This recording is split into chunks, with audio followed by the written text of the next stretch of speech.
Thank you, Chairman Seelig. You bring a wealth of experience, both at your time at the SEC and certainly at the Commodities and Future Trading Commission. Guys like me back home in Iowa, we appreciate this because here's the reality. I've got a host of 87,000 farm families who wake up every morning not knowing what corn or beans is going to look like until the closing bell. And that is what they look to the CFTC to be a leader in. And just as a point of reference here, corn's at $4.56 a bushel and beans are up to $11.65. We're going to hopefully jack that up before closing bell today. Look, the reality here is that I'm encouraged by your early focus on reducing regulatory burdens, but I want to make sure that we keep the plow pointed in the right direction, as it were, because farmers and ranchers deserve the CFTC that stays laser focused on market integrity, accessible hedging, and protection against manipulation. So as you get to work here, we want to be part of your team as you march out with the Ag Committee. Now, as we represent a number of farmers who depend on future and option to mitigate risk, I was glad to see that you have relaunched the Agriculture Advisory Committee. That is a direct investment making sure that ag continues to be at the forefront of what the CFTC is doing. It's meaningful and it signals that you're headed in the right direction. I'd also like to make sure that all of the discussion today has been on prediction markets for the most part. I want to hear from you. Where does farm and production commodities rank as a list of your top priorities? This is the top priority. The CFTC grew out of the Department of Agriculture. We have our roots in that community and will continue to service it. As I said, the agriculture community will always have a seat at the table in this administration. That's exactly what I want to hear, and I know that makes our farm families very happy to hear because we've had a great relationship with the CFTC moving forward. I'm going to transition to something that my senior senator, Chuck Grassley, who 20 years ago I had the privilege of working with, has made it his #1 priority, and an item we're working on together. This is the Whistleblower Fund. Now, Chairman Siegel, Senator Grassley has worked to strengthen the CFTC's whistleblower efforts, and whistleblowers who have done everything right, challengingly, have not been paid, some waiting more than a year for the award from the office itself to determine what they were owed.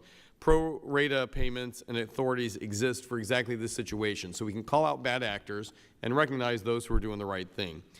I'd like you to come alongside me here in committing that you'll use that authority today to help make sure that whistleblowers are compensated when they do the right thing. I believe strongly in our whistleblower program. I'm always concerned that there's a risk of retaliation if, when people are fearful to come forward because they're going to be retaliated against. And so we've got to protect that fund and make sure we're continuing to pay out whistleblower awards. I'm heartened by that, and I'm also heartened by your staff, who I know is also fully committed to this as well. We want to make sure we're all doing the right thing.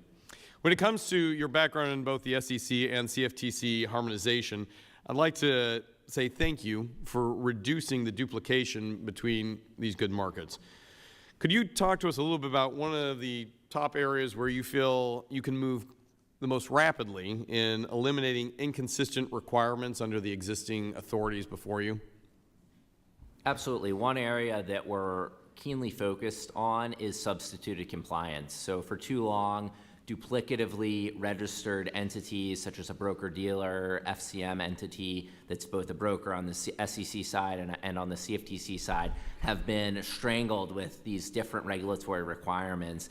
And working together, we can knock out some of these requirements that are duplicative or inconsistent in some cases, still making sure there's no gaps, but working closely together to make sure that we're harmonizing our rule sets, and in some instances, relying on one regulator as a primary regulator so that we're not putting too much work on one regulator versus the other. It's important also to recognize that there are areas where we can free up capacity to more effectively regulate new registrants as opposed to working on duplicatively regulating the ones that the SEC already regulates. And I think that will help not only eliminate the duplication, but also the timeliness in which we can execute on that. So that is a encouraging hearback.